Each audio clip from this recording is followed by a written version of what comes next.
Hi everyone, Tim Ash from TTS Real Estate. Welcome to episode 3 of the TTS Weekly Recap.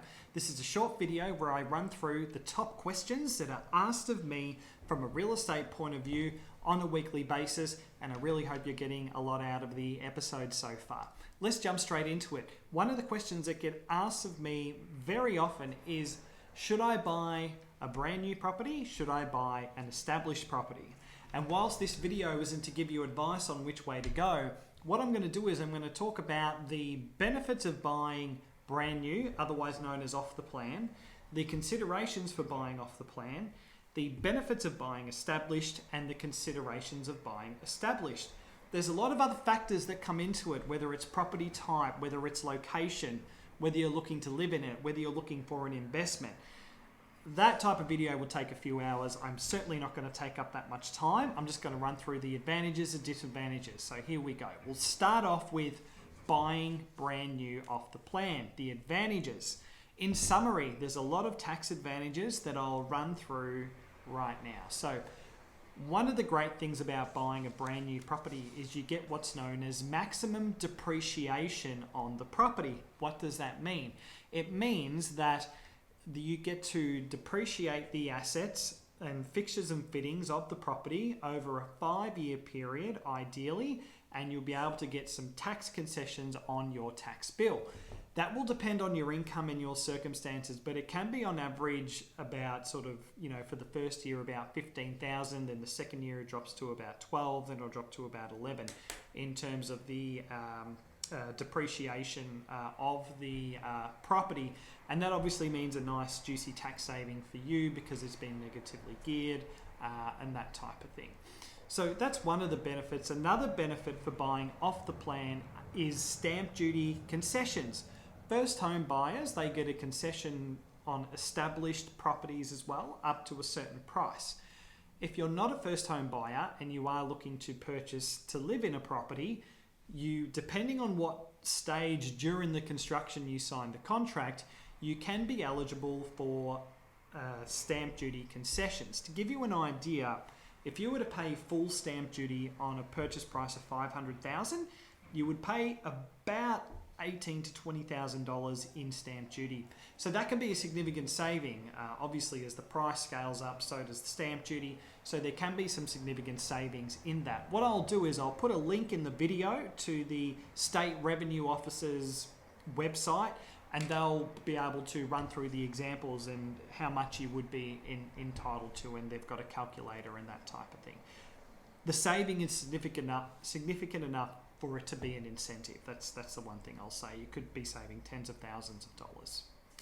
Another advantage that I think is the ability to lock in a price. So there's always a lot of commentary about how the pricing of houses are running away and people can't save enough to get into the market.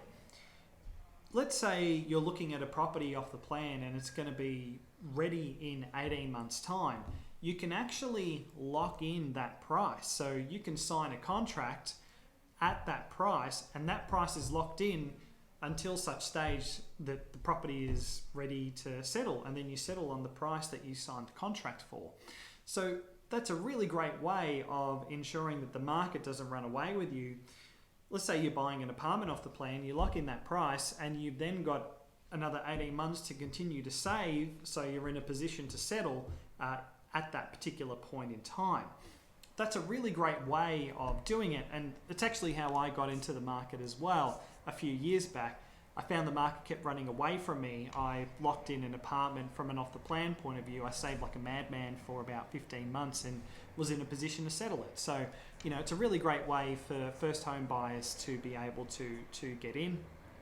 Or, if you're in a position where you're renting and, you're trying to just slowly save, if you can lock in something off the plan, then at least you've got an objective that you are working toward from that point of view. Another great one for investors looking at house and land packages off the plan is that, same with owner occupiers as well, but you will only be paying stamp duty on the price of the land. So house and land are two contracts. You've got a contract for the land and a contract for the build. Let's say, for argument's sake, the contract for the land is $300,000, the contract for the build is $300,000. then you're only paying stamp duty on the land component of that dwelling. Whether if you were to buy established in that same area and the house was 600,000, you would be paying full stamp duty on the purchase price of 600,000. So that can be a saving depending on your purchase price of, tens of thousands of dollars again, if you are looking for a investment property from a house and land point of view. That pretty much covers it, in my opinion, for the benefits of off the plan, the tax savings, the stamp duty savings, the locking in the price. That's pretty much sort of where I see the benefits are. The considerations. Now, there's always going to be an element of risk in buying off the plan. So a couple of things that can come up, particularly these days, is settlement is usually longer than what was anticipated. So they told you at the time of signing the contract it was going to be 18 months. It's not uncommon in this market for them to call you and say, look, it's going to be another 6, it's going to be another 9.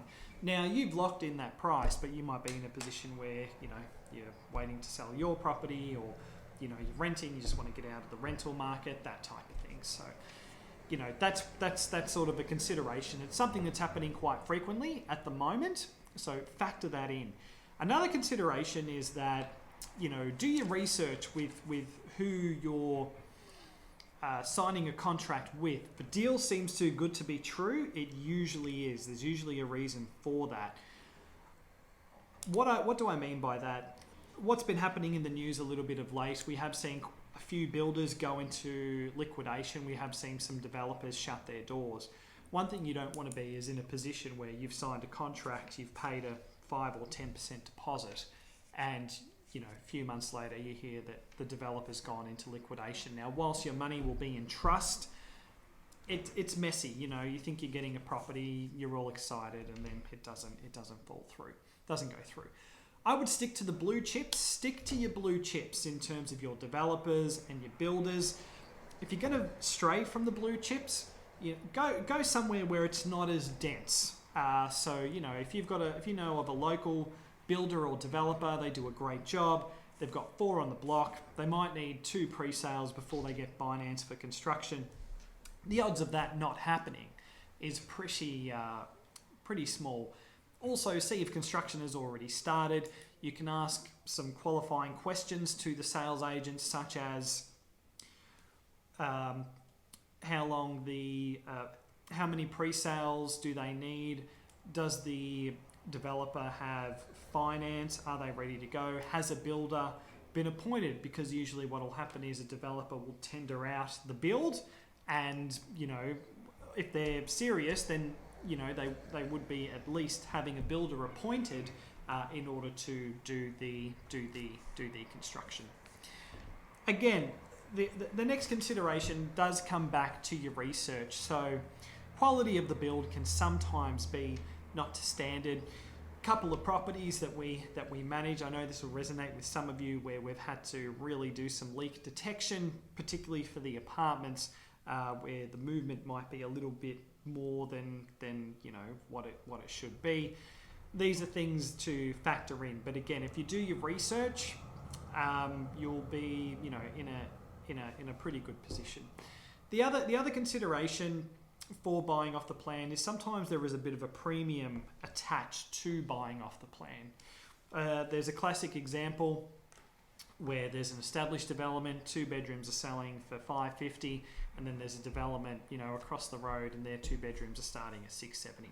Probably going to take a bath if that's the case. You would want to do your research and just make sure that whilst there might be a little premium attached, that you don't want to be in a position where you've signed a contract at $670, the place gets built, you're all excited, the valuer goes through and says it's worth $550. You've got to come up with the balance of the money. No one would want that situation. Okay, that's the features, that's the benefits of buying off the plan and the considerations. Now I'll jump straight into established. So benefits of buying established: you know what you're buying, you can see it, you can touch it, you can smell it, you can get a building inspection done and a pest inspection. You can check the structural integrity of the dwelling. You know exactly what you're doing. The other thing is you could be in a position where you've gotten finance and you could settle it in a very short period of time. You could settle it in 30, the usual times between sort of 60 and 90 days, but at least you know, okay, I've put my money down. This is what I'm going to get in terms of a established home. So you really do know what you're getting.